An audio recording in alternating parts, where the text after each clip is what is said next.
name is Casey and welcome to Dreamworld. I'd like to start off by introducing you to two of our crocodiles that we have here today. So we have two of our estuarine crocodiles. This one here is our female Lily. Then we also have our much larger male over here, Goliath, as well. So around the world there are actually 27 recorded species of crocodilian, and here in Australia we have two of these species, and we're lucky enough to house both of them here at Dreamworld. So if you haven't had the chance yet to see our Johnstone River crocodiles, also known as our freshwater crocodiles, you can actually find them on the right side of the bridge as you enter into the kangaroo yard. Now these guys typically weigh between about 50 and 80 kilograms. They can be anywhere between about 2.5 and 3 metres in length, and they're actually known to be the fastest on land of any of the crocodilian species. These guys eat a diet that's quite relative to their size, so it consists of a range of different insects, crustaceans, fish. Relatively speaking, anything sort of smaller than the size of about a large water bird. Now, looking back over here, and having a look at Goliath, I think it's pretty clear to tell that he's just a little bit bigger than 2.5 metres. And that's because as an estuarine crocodile, or a saltwater crocodile, his species is actually the largest of all of the crocodilians. So Goliath is actually 65 years of age, so he's quite an old boy. He actually weighs in at about 700 kilograms, and he's about 5.1 metres in length. But it is actually quite possible he still has more growing to do, and that's because crocodiles actually continue to grow throughout the entirety of their lives. So it is highly possible that he could potentially get all the way up to about 7 metres in length and weigh well over a ton. So that would be pretty incredible to have here at Dreamworld if he does eventually get to be that big. Now, these guys eat somewhat of a similar diet to your freshwater crocodiles, however they do tend to go for sort of larger prey items.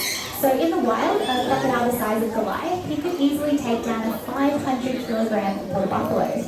Now looking around, I think it's pretty clear to see that we as humans would absolutely fit into this size range. So if we did find ourselves in somewhat of a silly situation whilst in croc territory, we too could easily become the next meal for one of these guys. But fortunately, it is incredibly easy to keep ourselves safe. All you have to do is remember to stay at least 5.1 metres away from the water's edge at all times whilst you're in croc territory. By doing this, you remain out of the area where they're at their most dynamic along the water's edge, and by being that far back, it's highly unlikely that they would travel that far on land to get to a prey item, so that would keep us nice and safe. Now, if you don't know, crocodile territory ranges from roughly about Rockhampton in central Queensland, and it goes all the way along the top end of Australia to about Broome in WA. Whilst you're in these areas, make sure to keep a lookout for the signage, similar to the one presented here at the front of the enclosure. This signage helps us to know areas that crocodiles may be present, but it is really important to note that not all waterways will be signed, and that while you're in crocodile territory, always keep an eye out wherever you are. On top of that, our saltwater crocodiles, although they can live in saltwater areas, as their name suggests, they are most commonly found in freshwater areas as well, living right next to their freshwater crocodile friends, and that's because they do need fresh water to drink as well. Now, along with these things, I think it's pretty clear that these guys are pretty strong predators. I think you can see that just from looking at them. And I did mention earlier that they are at their most dynamic while they're right along that water's edge area. So there's a few reasons that makes them such good hunters and so dynamic in those ways. The first is that a lot of their senses are all located right on the top part of their head. So as you can see, Goliath's ears, nose and eyes are on that very top section. So he only needs to present about 2% of his overall body size above the water and be able to have all of his senses in play. On top of that, he does also have an extra sense. So these are known as dermal pressure receptors, and these receptors actually help them to pick up vibrations both on the land and also in the water. So not only can Goliath and Lily feel you guys sort of moving around down there, they can absolutely feel it when I jump up here onto this platform as well. It's known that these sensors are almost as sensitive as our fingertips, and they can pick up something as small as a wallaby lapping at the water's edge. Another thing that makes them such great hunters is that they are actually ectothermic. So like many other reptiles, this means that they get a lot of their energy from the surrounding environment. So they're able to go much longer without food. So a crocodile in the wild was actually found to go a whole year without any food and was still considered to be completely healthy, which is quite incredible. So because of this, they are able to work a lot smarter rather than harder for their food. So what they would do is use those dermal pressure receptors, and an example would be that wallaby coming down to the water's edge and just getting a drink every day. That wallaby would come down roughly at the same time and roughly the same place every day. So all the lions would need to do, or a crocodile similar, would just be sit there and feel the vibrations of that wallaby, and over a span of days to even weeks, they could easily monitor those behaviours and learn them, so that then on the day that they're hungry, all they need to do is cruise right up to that water's edge.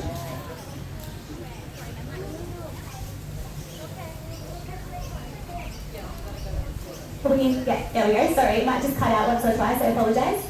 All they have to do, cruise right up to that water's edge, snap up that prey, and it's very unlikely once they've got that prey out of their jaws that the prey will be able to escape. And that's because these guys actually have the strongest recorded bite force of any animal in the world. So incredibly strong. And even though they do have such strong jaws, they can't actually have any ability to chew at all. So in order to digest their food, they have to sort of do one of two things. So the first thing they can do is they can actually crush that prey item whole if it's small enough. So they would crush it, swallow it, and that's done.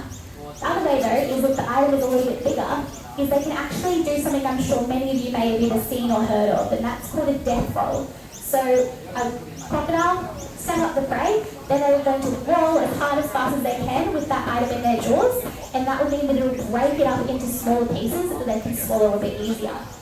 You can imagine that this would be quite a messy way to eat, and that small chunks would sort of be flying off, or you'd have carcasses and things left over at the same time.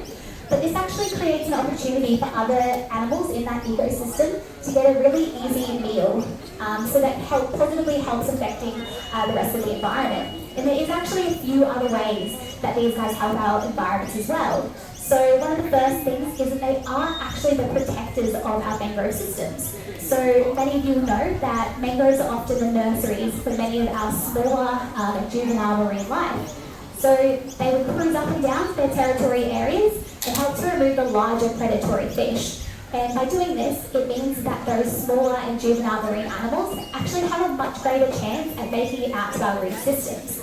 It's known that around a quarter of all marine life that currently lives on the Great Barrier Reef have actually started their lives out in mangrove systems. So not only are they positively affecting their direct environment, they're also indirectly helping out Great Barrier Reefs and our other reef systems, which is really cool.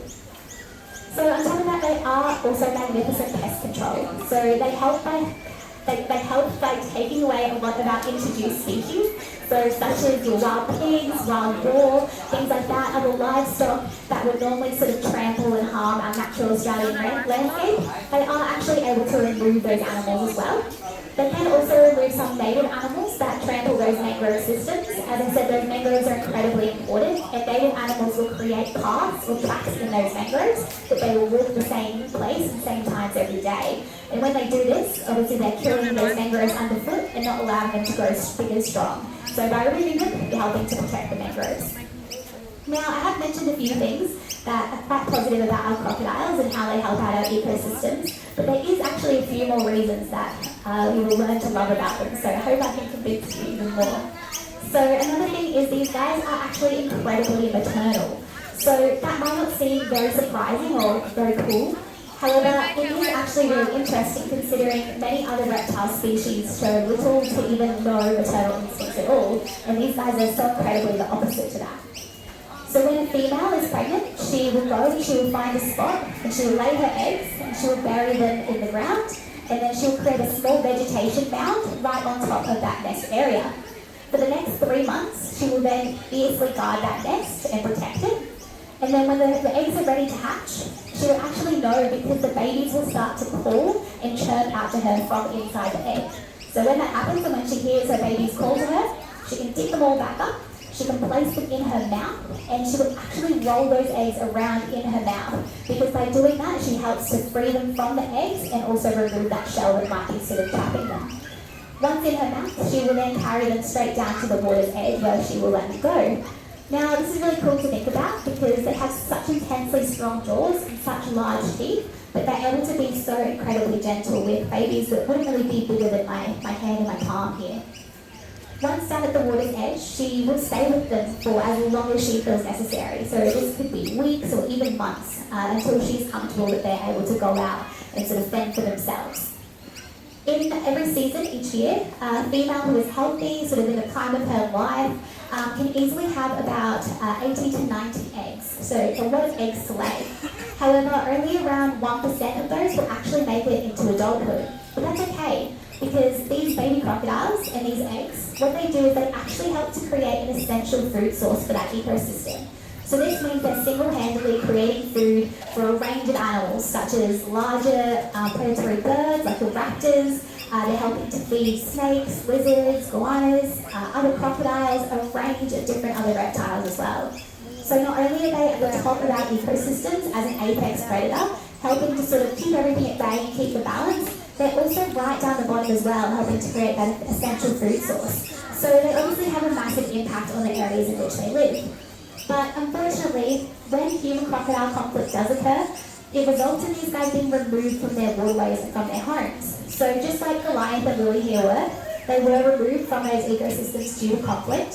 So it means that they can't carry out all those amazing beneficial things that they do.